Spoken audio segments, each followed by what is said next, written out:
Hello guys and welcome back to Strategic Command, World War II, War in Europe.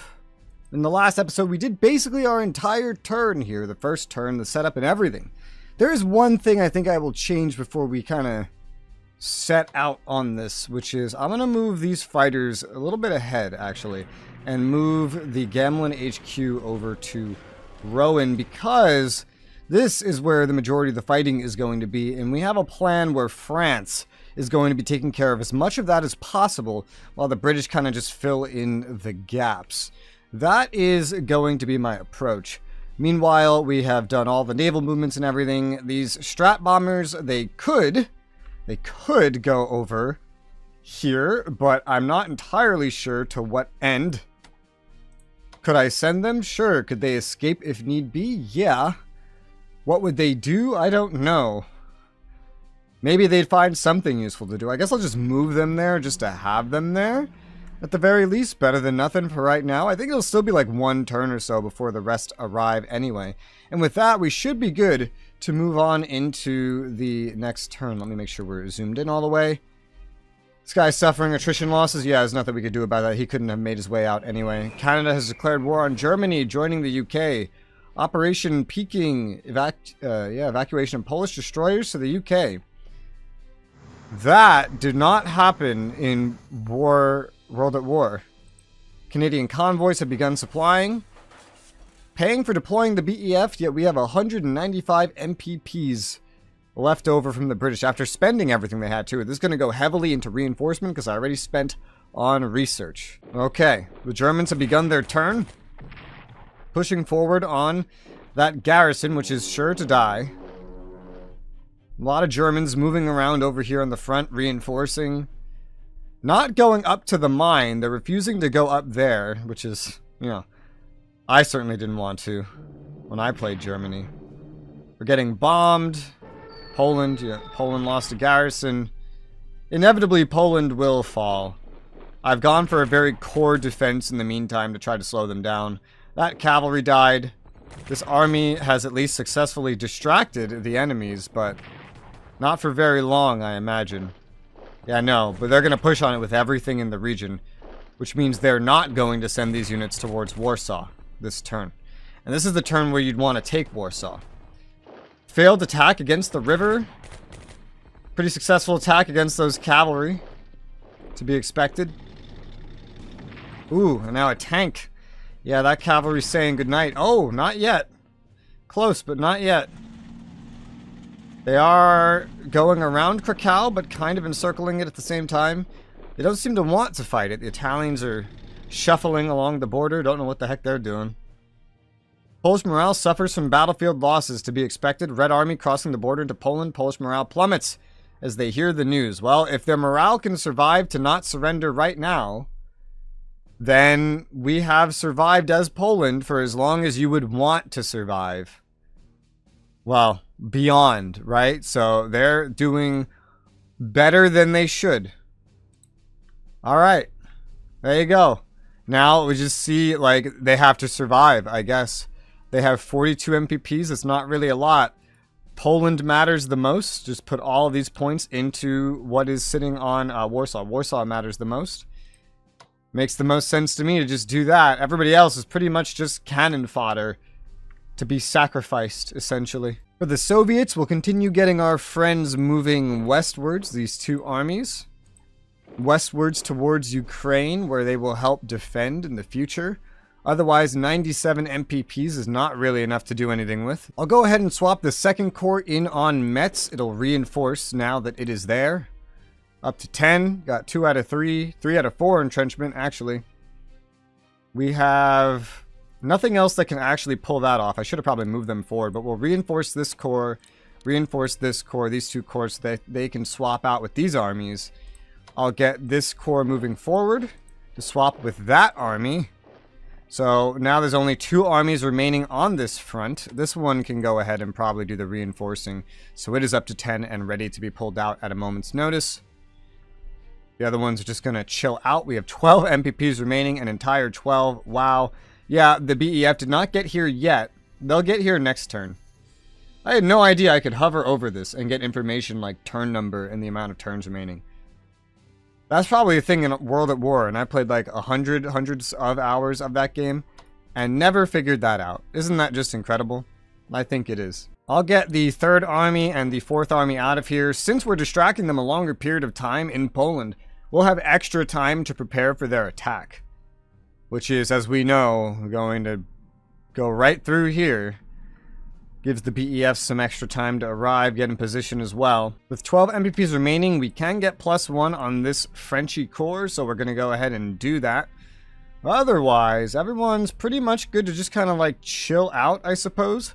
These TAC bombers could do with being probably somewhere else at the end of the day. I'm not sure exactly where, because again, they don't need to really be over here. What is the range of the TAC bombers here? 7. 1, 2, 3, 4, 5, 6, 7. That can reach most of Belgium. Yeah, I can reach most of Belgium, but I think I'll just move up another little touch right there and let that be where that goes. Cool. So that's France taken care of. Now for the British, who are preparing for the invasion. Well, the Coastal Command Fighters, we're definitely going to want to get those upgraded. We're going to focus heavily on reinforcement, though I don't know how much we can really do. The TAC bombers can only get naval weaponry, so I'm not sure how useful that would be. Rather, the reinforcements would be better. But let me look at how we could maybe actually spend this. And with these Polish destroyers, I'm guessing we do want them to be in a port, because then there's a chance at keeping these destroyers. It's nice to get some free destroyers. You didn't get those in World at War. It's nice to get them now. There's more UK assets that we need to get moving. Let's see. So let's have you... This destroyer, I guess, go here. Get this battleship, one of them in here, the Malaya battleship. The Hood battlecruiser will be replaced by the Warspite battleship. This destroyer will just go hide over there in the meantime. Cool UK forces. The Kent heavy cruiser. Let's go send that to Brest where it'll be safe. Let's send the Mohawk destroyer up next to that where it will be safe enough, trying to get them unified. We have the Frenchy forces here. Let's go ahead and just move you out of the way. Get the battleship into the port. Let's get the terrible destroyer next to that. Then in the center here, we want to take the Ark Royal carrier and get that into the Gibraltar port for sure. There you go. And then the Valiant battleship. Get that into the actual port as well. Get the Sheffield cruiser here. Let's say to right about there. Get the Parthian sub, which these are not major ports, so wouldn't be enough to really get back up to strength fully. So I guess for now, you'll just head with the whole bunch of them. Stay with them. Cool, that's all the Navy over here that's been moved. I know we do have that sub, the Salmon sub right now is just going to chill out. Where exactly? I'll say right here. This is a more back and safer spot to blockade. Honestly, back over here might be even better, because it's just in a safer location. But we'll just do here for right now while the front still needs to actually push in on that location. Since we do have some extra time, honestly, I'm going to go ahead and I'm going to research some ASW. We're going to use this extra time to get some ASW research going, because we're going to need that for the Battle of the Atlantic, and we don't even have it researching yet. That brings us up to 1525 MPPs spent. We'll use the remaining to reinforce or upgrade. I think we'll just upgrade the tactical bombers, 15, get those up to snuff. And then with that, I think we have our entire turn. Well, there's a Soviet light cruiser that I could go ahead and put in a port, but I mean, other than that, these turns seem to go pretty quick when there's not actually a lot that you have to worry about. There's maybe some stuff to reinforce down here with the UK, but we worry about that when we worry about that. That part of the war has not broken out yet. Italy is not in the war yet, though maybe getting moving in this direction would probably be a good idea. Yeah, let's get moving towards the border. You do some force marching too. You move 3, 4. 1, 2, 3, 4. Don't know if you'd be able to make it that far, so I'll just move you as far as you can get. Pump supply as much as you'd like until we get closer, you know, onto a town, and then we could do the reinforcing, and then maybe just like surround the town with dudes. Because we know we're going to have to do that. Oh, actually, I just noticed we need to keep a unit within 5 hexes of Cairo until Italy joins the war. I see. Well, luckily, 1, 2, 3, 4, 5. 1, 2, 3, 4, 5. We did still end up within 1. So that's good to know. I did not realize that. Yeah, we don't have the points to really do anything else yet. I see the MPPs are increasing from Bordeaux as well as these parts of northern England.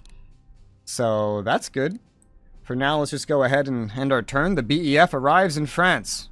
2 corps and an army and an HQ that needs some improving. British Communist leader Harry Pollitt resigns in protest at the Soviet invasion of Poland. 253 MPPs now for the UK. Oh, wow.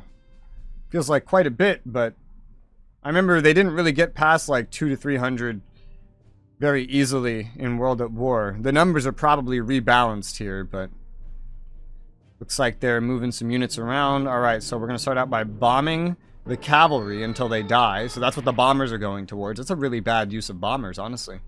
But I'll take it. They're skipping past the army at Krakow. That's what they've chosen to do. Smart, yeah. I wasn't really able to get it there without being cut off to begin with, so I was just like, eh.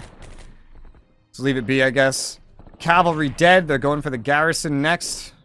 But now they're kind of blocked. They have to go for an army that's very well fortified.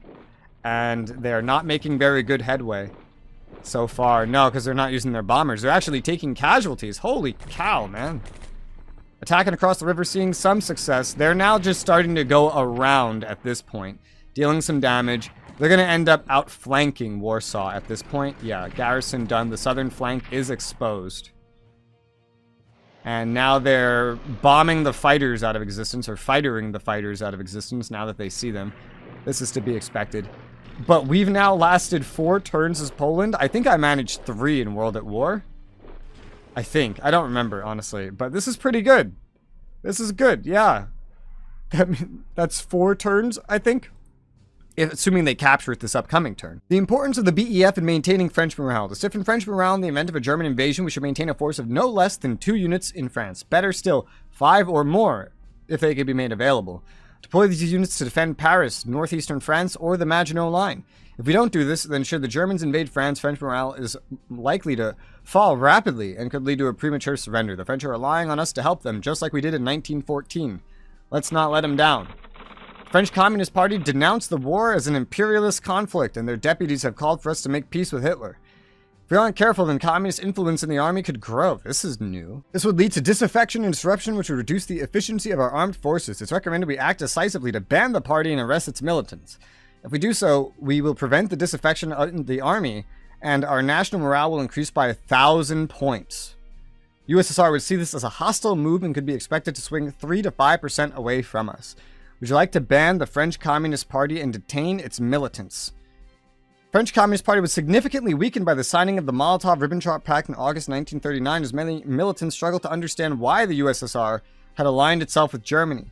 Taking advantage of the situation, the French government decided to act decisively in banning the Communist Party to prevent the spread of subversive anti-war propaganda. By saying yes, France may be able to hold out a little longer, though at the expense of slightly delaying the USSR's entrance into the war. That is a tough one. I feel like USSR mobilization is worth more than France holding out for a little longer, especially considering they'd probably just fall the moment Paris falls. I think it would be more interesting to actually just go ahead and do this. So I'm going to go ahead and do this. This is another thing that was not in World at War. In order to decrease Leningrad's vulnerability to attack from the north and to weaken the Finnish army, it's suggested we force Finland to hand over some territory to us. We can demand the Karelian Isthmus, the area north of Leningrad, the port of Hanko to the west of Helsinki. Would you like to force them to transfer it? Well, this is anything like World at War. I'm actually going to go ahead and say no. Because if we say yes, then there's a 75% chance that we have to fight them, like, no matter what. I don't want to do that. I don't want to roll on getting lucky again like I did in World at War. And the event that it talks about here, about preparing for winter warfare, if we say yes, we can prepare for cheaper. The cost of that goes from like 25 to 50 or something like that. Hardly worth stressing out over to have to fight an entire another front as the Soviets, if this is like World at War. So I'm just going to go ahead and say no. And we are not going to do that. And it will not go ahead and mess with anything. We do have some engineers to deploy as the USSR. I think I'll deploy this right up to the front, right by Minsk, to prepare some fortifications so we can more effectively defend around Minsk as a choke point at the start. That sounds pretty good. Leaving Ukraine, of course, more open, yet the drive on Moscow would become a lot harder for them. With all this in mind, I'll take the 14th Army. We're going to start marching it down southwards because we should not have to worry about Finland, theoretically. It does lean 20% towards the Axis as a start. They may try to Diplo it, but Diplo in this game is fairly inefficient anyway, so personally, I am not particularly worried. Let's go ahead and continue marching westwards with these units here. I don't know exactly where I'm going to have them end up, but they're just going to keep marching for now. British forces have arrived in the region, for what that's worth. Now to get them somewhere, the HQ, and also to reinforce them. Both of these things need to be done. So let's start with getting the armies up to snuff, huh? Because we're still delaying them in Poland. BEF, or maybe I should move them first, I don't know. Because I do know kind of where I want them to end up already. I'm not sure. I'm not certain which one to do first. What I do know is I could swap these two remaining armies out of the front. This one might take an extra turn. They might both take an extra turn, actually. Yeah. Well, we'll move the corps up in preparation for that, anyway. Then we have these two armies to place. I know, like I said, I planned for two backup armies to be up at this front, because that's where I think the stiffest push is going to come from, and the British are going to help fill in right here. So what we'll do is I'll take you, put you there, put you right there. I'll put you here and put you right there so that we can kind of swap in and out over here as need be. I don't really know that we need this corp here to make up for that. And then we say have 1, 2, and then these 3 spots could just kind of like go to the British, I suppose. So the army would be best to not be in the more defensible location. There you go. And then the corps, we'll send the first corps in first to Sedan. Send the second corps in just beside that. There you go. Can just fill in right there. We got a Frenchy corps here, and I guess we're going to need a Frenchy something here, and that could be what the reserve corps does. That or the third corps at Verdun. Doesn't really matter. Let's move this one up. Let's move this one up. So these corps are now on a front. They're now guarding. They're going to dig in. 1 into Verdun, 1 into a mine. Max in Trench 3 is not the most, but it's something. And we'll have extra stuff to move around. The one at Calais could always be operated if I needed to operate it, whereas this one is pretty much probably just going to stay here, this second army. Then the one at Reims could also be moved very quickly if need be as well. This corps, I do question how needed it would actually be. I'm not sure that this would actually be super needed here with the way this is right now. Rather, I think I'll move it down close to Verdun. Not quite in Verdun, but close enough to the Ardennes anyway. On the rails, in case we do need to operate it by any means. Maybe enough to step into the Ardennes, if that is at all a possibility, but otherwise just to reinforce that area, because all the armies up by where the main push should be coming from should hopefully be enough. I would hope. We are limited in reinforcement here at our first turn, so also because supply is actually effectively 5 here. Let's get Lord Gort up to 8. That's 70 MPPs to do that. That leaves us with a lot of extra MPPs just lying around. We got to get these ships somewhere. Kent Heavy Cruiser. Belfast also counts as a ship, or as a shipyard. Let's go ahead and move the Mohawk Destroyer up. And we still have a couple more ships to get up to the north. The Royal Carrier obviously has dibs for the port. The Valiant Battleship will go right beside that, valiantly. And the Sheffield Light Cruiser will go beside that. Now these ships are up there. Oh yes, and also the Parthian sub. The Parthian sub could just use like a French port theoretically, but I'll just move it up with the whole squad for now. while we consider what to do with that. I'm going to recruit a garrison for Egypt. It'll arrive in November and allow me to move up. Italy won't be in the war by that point, but yes, I'm going to purchase a garrison to just go sit on Egypt patiently. And then we have some ability to research. Potentially some command and control would be very, very useful. 125 MPPs. Sounds good to me. For now, we do just have to chill out, sit back, and wait. So let's go ahead and just move around like that while we wait probably 2 turns for that garrison to get plopped out. Poland does have some MPPs to work with here. Warsaw is the only one that really, really matters, truthfully. And if I want to reinforce any of them, the one that has the biggest chance of living is really the one to do that on, honestly. Well, 8 MPPs remaining. I could go ahead and move this guy up. I don't think he'll be able to do anything against 2 armies, though. So, sitting at Krakow might just be better. Maybe. Otherwise, like, what's he really going to do? Not really a whole lot. So just kind of chill out and wait for the inevitable. Reinforce the Nauru Corps to be as strong as the Wiskow Corps. They're probably just going to bum rush it for Warsaw, though. We have 5 entrenchments. We can hope for the best. The Modlin army is actually losing its entrenchment. Now, as for these Frenchies, we want to get some reinforcing in. So let's go ahead and reinforce those on the front lines first.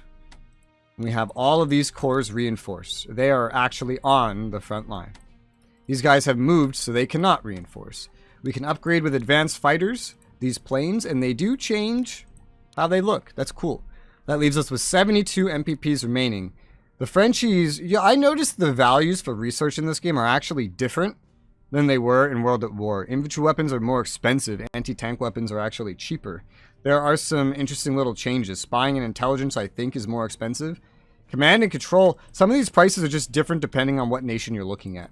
And also, the Russians have a 3rd level of infantry weapons, which I figured out is because their infantry suck compared to other nations in the game.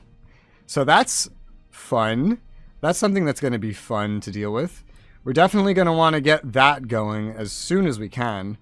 But I'm tempted. I don't know if I want to buy an engineer first. I'm not sure. I'm not certain. Another thing I realized I could do, but the railway doesn't exactly support it, is move this garrison to Tunis to allow the corps to go somewhere else. I'll try, right? I'll start force marching it now. I'll try, but really there is no guarantee that it makes it there in time to actually successfully free up that corps. I am going to focus on reinforcing what we already have before I focus on getting more things over there. We can spend most of our MPPs getting the 7th Army up to snuff. That seems worth it to me. More than any research, because we need this stuff done as soon as possible. That leaves 10 MPPs remaining. And that could go into a number of things, but I guess I'll just put it into reinforcing... No, none of these armies. In that case, probably just save it for now. The HQ needs to be reinforced as well. It is effectively at 5 as well. It definitely needs some reinforcement. But I think it did just move here. Maybe not. Maybe I could move this HQ up, in fact. Maybe I could. To be closer. Don't know if that would really be necessary with the way supply works up here, but it could potentially be helpful. It could. Because if it had to retreat from here, then the battle's already well lost, honestly, so... We could try. We'll move him forward, get him closer to everything else as well, sure. And then hope for the best. So that's French and UK MPPs. Wow, these turns go kind of quickly, honestly. America has some research funding potential. I think I would want to get the industrial tech going as soon as possible for them, so I'll just hold on to what they have. And with that, we can go ahead and end our turn. First Lord of the Admiralty, Winston Churchill, pressing for us to occupy 2 ports in Ireland, provide the Royal Navy with bases, the coming struggle to protect our shipping from U-boat attack.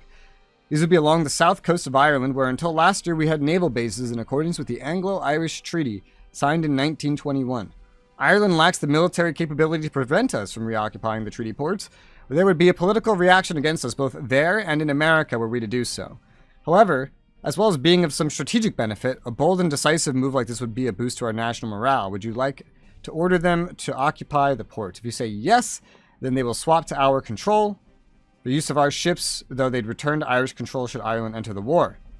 Political reaction of Ireland will move it 10 to 15% towards the Allies, America 4 to 6% away from the Allies. Or 10 to 50% towards the Axis. On the other hand, this decisive action will increase British national morale. Use of these ports will be useful later on. It would be useful, but I am going to say no to this, just like I said no to it in the World at War playthrough. The ports would be nice. I know they would be nice, but I don't want America to move away. I want them to be as close to us as possible, especially now that they can focus everything that they have on Europe. That's really cool. We've already kind of harmed the Soviets, but I don't want to do the same thing with these guys. Plus, Ireland, again, could be made to enter the war later via diplomacy anyway. Russia's going to join no matter what. There was no neutral nation at risk there. So I will say no, we will not do this. We do not need the national morale as much because we're not going to be suffering the losses. It's going to be France suffering the losses. So it's really their morale that's going to matter the most because they're going to be losing a lot of stuff, a whole lot of stuff. I wish when you were in that mode that you could actually check the morale yourself to see the actual numbers. Some of these guys have a scale of like, 10, 50,000. Some of them have a scale of like 100,000. It's really a lot different. Naturally, they are going for Warsaw, but 2 tank attacks saw only damage to their tanks. Blitz attack with a swap, damage to their core, 2 damage.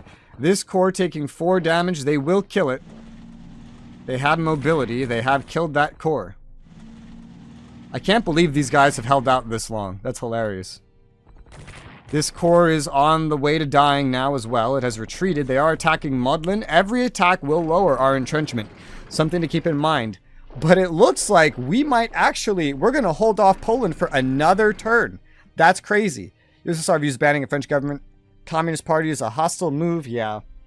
Like I said, hurt them. But I think the Frenchies need the morale more than the British.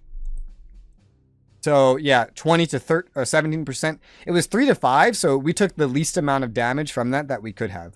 So that's nice. Yeah, their morale's on 150k. The Frenchie morale is only on 22.5k. I knew it was lower. UK's at 100k.